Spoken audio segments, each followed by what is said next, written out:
I understand that in Freudian psychoanalysis, one of the goals, one of the ways of becoming more whole is, quote unquote, making the unconscious conscious. And I'm sure there are many, but at least two ways that this happens in psychoanalysis is through the fundamental rule, which is free association. Somehow bits of the unconscious are supposed to come out when one free associates. And then the other thing that comes to mind is transference. So relationships that one has had, or relationship patterns that one has in their life, come out in the dynamics of the relationship between the analysand and the analyst. And through the analysis of these two things, and I'm not using analysis in a technical sense here, the analysand and the analyst come to know the unconscious of the analysand better, and it becomes conscious. And what I'm wondering is if these two components of Freudian psychoanalysis are also very important to contemporary psychodynamic therapy. Yeah, but I'm impressed. You've done your homework, but I would say it. I would say it differently. First of all, I although the term is used, relatively commonly, it's to me, it's just not helpful to speak out the unconscious. That makes it sound like it's a thing, or a place, or it's not.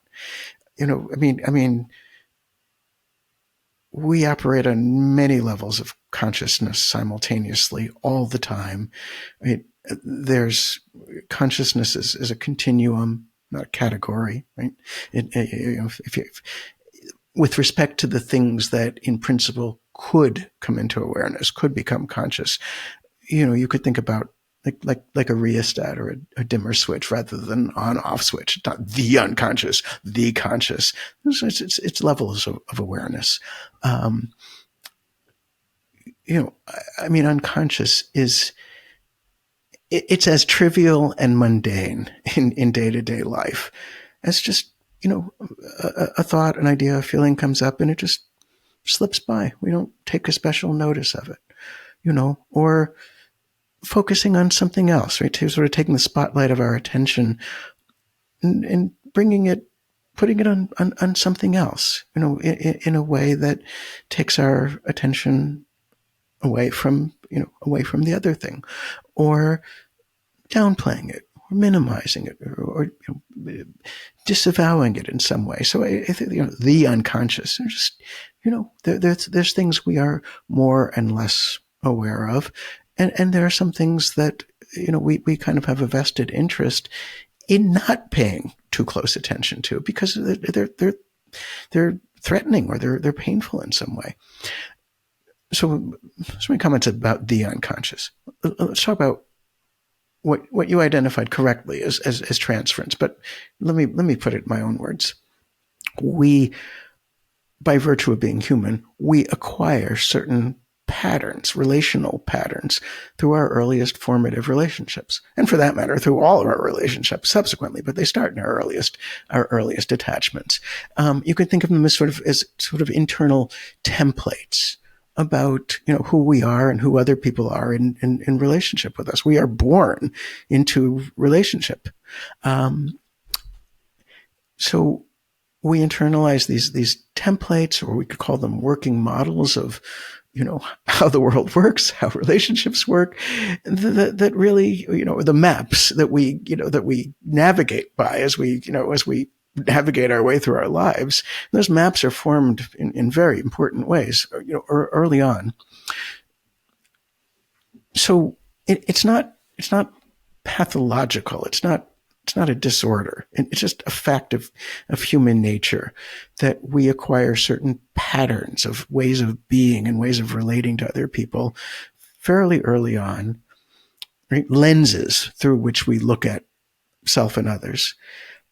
And we bring those lenses and those patterns with us into every relationship we enter. And it's not a matter of choice. It just is. It's how we're constructed.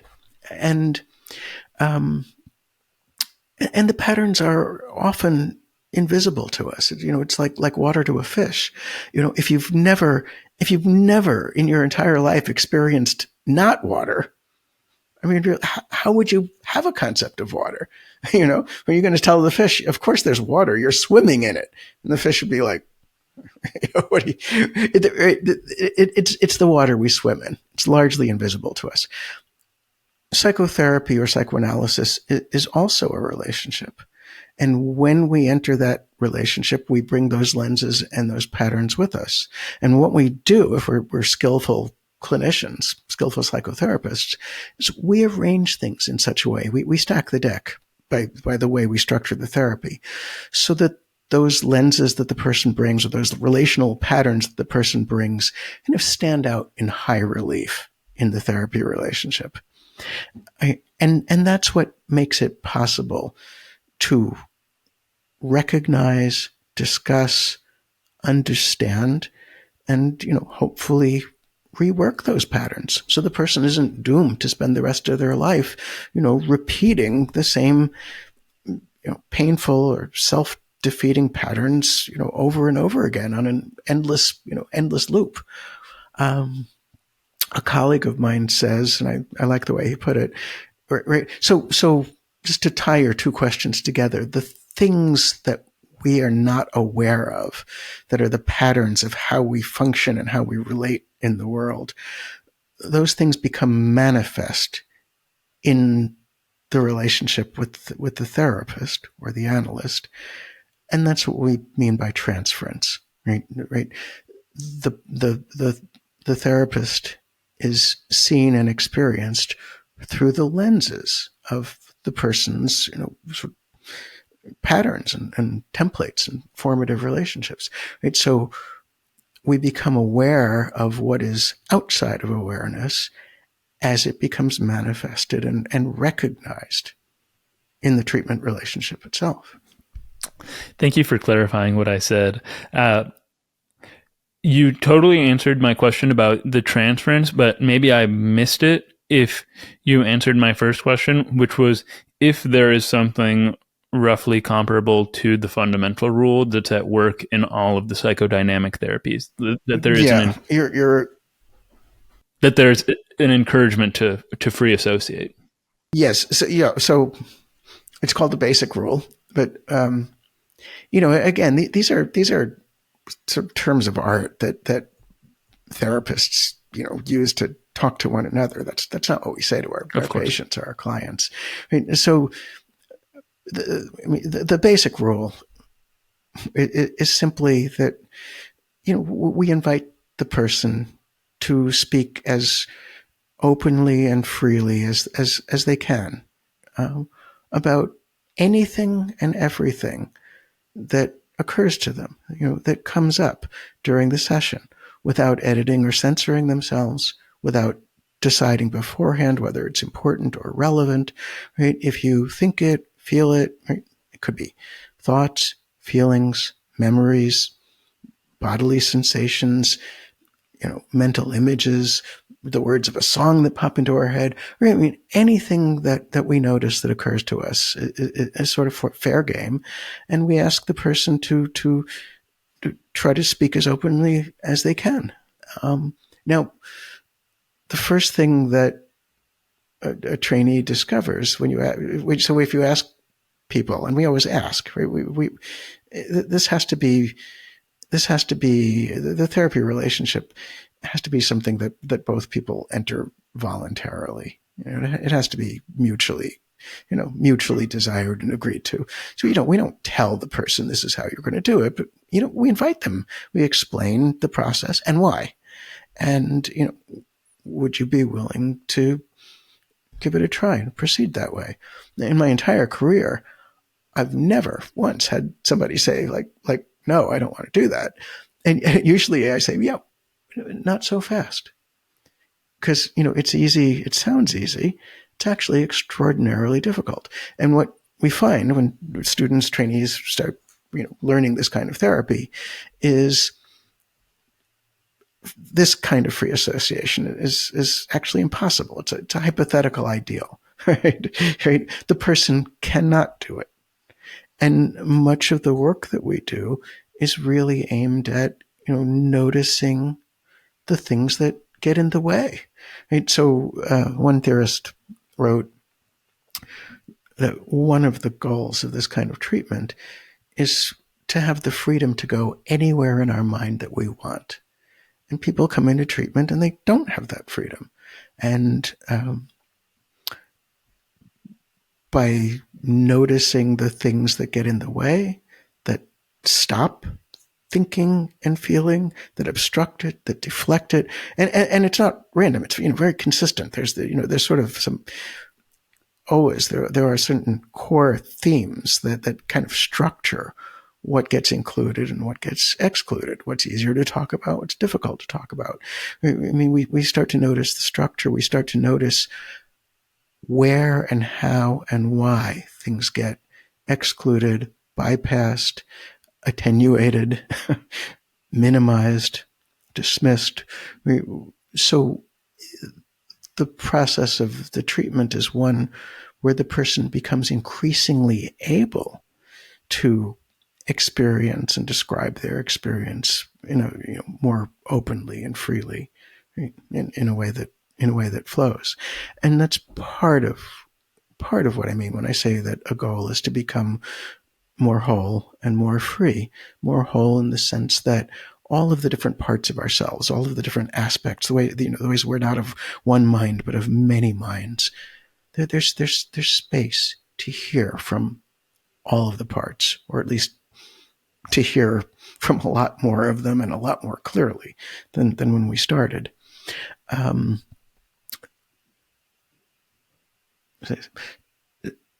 So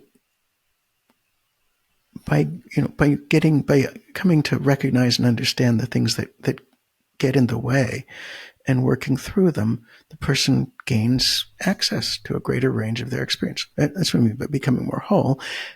But that also creates the option of being able to do things differently. Right? So one thing that happens, we're talking about things that happen unconsciously or automatically, or let's just say without conscious attention and awareness. The way we experience a lot of our lives is something happens. Let's say it's point A, and point A leads to point B, and it's inevitable. It's not a matter of choice. It's not a matter of volition. When this happens, that happens. That's the way it is. And one of the things we do is we try to slow things down, because in fact, between point A and point B, there's a lot going on. Thoughts, feelings, memories, experiences, sensations, images, and things that were previously, automatic and sort of outside the realm of choice and volition. When we slow things down, we actually start to realize that between point A and point B are a lot of different options and choices. So things that used to happen in a very, sort of automatic, repetitive way slowly become matters of choice. Life choices expand. Life options expand. So when I say, the goal is to live more freely, that's part of what I mean. Right? And the funny thing is, people like to contrast, or I don't know, contemporary experimental psychology is, good and psychoanalysis is bad, or neuroscience is good and psychoanalysis. Every one of the things that I'm talking about is actually, confirmed by, contemporary laboratory experimental psychology research and by neuroscience research. So for example, you had Dan Kahneman on your podcast a while ago, right? Nobel Prize winner, prize-winning psychologist, for his work on experimental cognitive psychology and decision making. And he coined the term. He talks about system 1 and system 2, two ways of thinking and two ways of thinking and processing information and responding to the world. And one system is consciously monitored. It's within our awareness, and it's slower, and it's more systematic, and it's deliberate. And the other system happens. He doesn't say unconscious, because that's a bad word. He says implicit. It happens implicitly, which is what an experimental psychologist says implicit. They mean not conscious. It happens quickly, implicitly, automatically. That was the title of his best-selling book, Thinking Fast and Slow. You talk about system 1 and system 2. I actually used to know Danny Kahneman way back when. I don't know if he'd remember me. We'd have occasional conversations about this, but I don't know to what extent he knows it. But Freud he talked about primary and secondary process. Secondary process being what's consciously, what we're consciously aware of, and sort of follows the rules of conscious logic and conscious thought, and primary process, which is not typically in our awareness and functions according to a completely different set of rules. And we weren't talking about exactly the same thing, but there's sure as hell some overlap here. And the same with neuroscience. I mean, the parts of the brain, the prefrontal cortex that the parts of the brain that we associate with conscious thought, reasoning, logic. I mean, these are evolutionary and developmentally latecomers. These are add-ons to the brain. The rest of the brain was already there. And when I say evolution, I mean both with respect to the evolution of the species and the neurodevelopment of the individual. I mean, we think consciousness is king. And that's what I meant when I said, the fundamental insight is we're not masters of our own house. Consciousness is the tip of the iceberg, and it's a latecomer to the party.